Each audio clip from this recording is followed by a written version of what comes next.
A very good morning to you, class 3 students. This is Rituraj sir. Well, I'm back with another video on the topic birds, animals. Now, what we have done in the previous lesson on Wednesday is on bird bath and how to take care of birds and animals as a whole. Now, this lesson, the last lesson on this Friday, which you'll be receiving 24th of July, is based on recapitulation of feet and claws. So be very patient with me. Since you've already done this, I'm going to randomly talk about a few topics, a few things that we have already done in feet and claws so that you can remember it better, so that you can do the lesson with me better. Now I'll help you out, but first of all, you'll have to open up page number 38. Now let me just tell you in the beginning that apart from beaks in birds, they also have a special arrangement of feet and claws in them. Now the feet and claws are different in different kinds of birds depending on their habitat. Now students, if you remember correctly, I've discussed what habitat is and you know what habitat is, but I'm going to repeat it once again if you have forgotten. Now habitat is the place where a bird or an animal will build its shelter. That is its habitat. Depending on the kind of shelter they prepare, depending on the place where they choose to live, the feet and claw arrangement differs in birds. It varies from birds to birds. Now, starting off with swimming birds on page number 38. Swimming birds such as duck and geese or swan as well, what they do is they have webbed feet with the help of which they can push the water backward so that they themselves can move forward. This is swimming birds. Coming to the next part is climbing birds. Now climbing birds like woodpeckers and parrots. You've seen parrots around you. If you're lucky enough, you must have spotted one or two, I guess.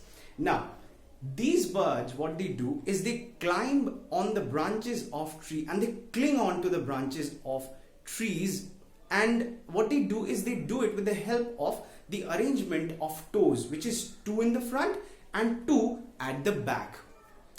Coming to the next part is perching birds. Now this is really important because perching birds is one of the most important birds in this category. Now do listen to me very carefully. From page number 38, the last one, perching birds. Crow, sparrow, and then myna. If you have a pet myna at home, or you have pet crows or sparrows at home, you can have it at home. If you have it, or if you don't as well, you might have seen them because they are very commonly available around us. So you must have spotted them on trees. Now if you have spotted them correctly, students, you will see that they perch on tree branches. Now what is perching? Perching is the way of sitting on high tree branches in ways so that they do not fall while they are even sleeping. Now think how amazing is that? They don't fall while they sleep. They are steady at that time as well. This is very interesting. These are perching birds and they have specialized arrangement of feet and claws, which you will find in page number 38. Turn the page over, come to page number 39, you will find wading birds. Do you see that? The first part, wading birds. Now birds like herons and sandpipers and cranes, the ones that are written over here, there are also other type of wading birds, as you may already know. You can search the names of those birds and look them up on the internet as well. So these type of wading birds, what they do, they help to push the water backwards. Their feet do not get wet. Now how is that possible? Well, I'll read out this part. Such birds have long, slender legs. Slender means they are not very thick, not very narrow. They are optimum in size. It's called optimum. Optimum means the one that is adequate, the size that is adequate, or the width that is adequate. The legs allow them to walk slowly through water without their legs getting wet, without them getting wet. So that is a very special feature in case of sandpipers, herons and cranes. Coming to the next part, scratching birds. Now scratching, as the name suggests, hen, rooster, peacock. These birds have sharp claws. Now, the use of these sharp claws is to protect themselves against the predators, is to protect their babies against the predators, and it is also used for hunting. Now, what they do with their sharp claws is they dig out worms and insects from beneath the ground so that they can feed upon, and they can use those worms and take those worms and feed their young ones with the help of the claws, and they feed it with the help of their beaks, as you have already studied.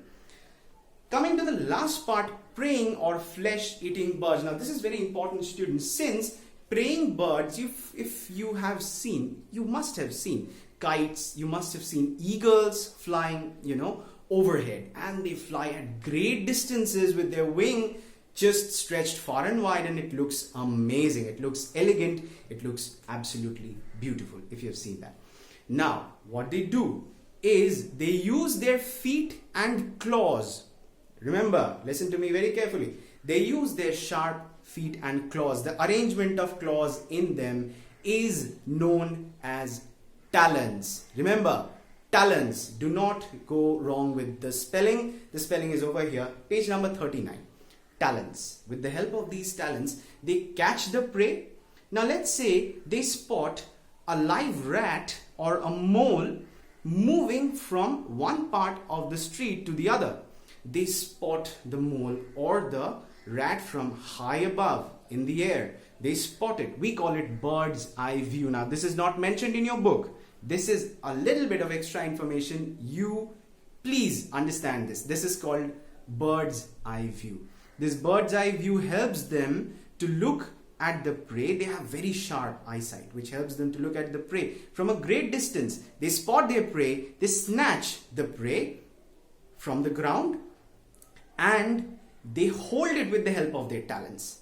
The talons are arranged in such a way which helps them to hold the prey in between the two talons. That is the arrangement. Now, this is how interesting they are. Now, I have prepared a chart for you here, and let me tell you this very, very clearly. Do not get confused. You do not need to draw diagrams for the arrangement of feet and claws. I repeat, you do not need to draw diagrams for arrangement of feet and claws. So you don't have to draw it in your copy.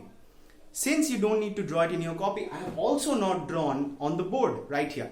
So what I'll ask you to do is just go through the chart, and I'm going to show you two examples of each category of birds that I have written down for you. I'm going to bring the board forward today. As you can see, the different kinds of birds are mentioned over here. Swimming birds, climbing birds, perching birds, wading birds, scratching and praying birds. I've written two examples of each, and these two examples are from your book.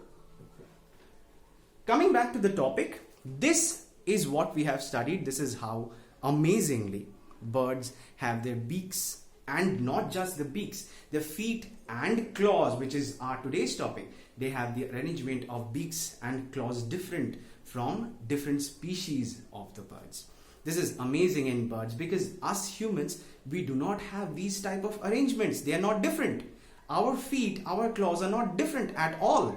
They are the same. But arrangement in case of birds is different, which makes them very, very special in the animal world. Now, this is our topic for today. So I hope that you have studied the previous topic very clearly. You have understood the previous topic very clearly. Well, there will be a recapitulation on this part. This part we have already done. On the next part, which is on bird feeding and bird bathing, there will be a recapitulation video on that also, which will come to you very shortly. And based on that, you just go through the chapter, revise the chapter, do the question answers, go through the lesson plan, and yes, stay safe, stay home, wear masks whenever you go out, but I don't think you need to go out now because it is absolutely unnecessary to go out. So stay at home, stay safe, stay happy. Goodbye.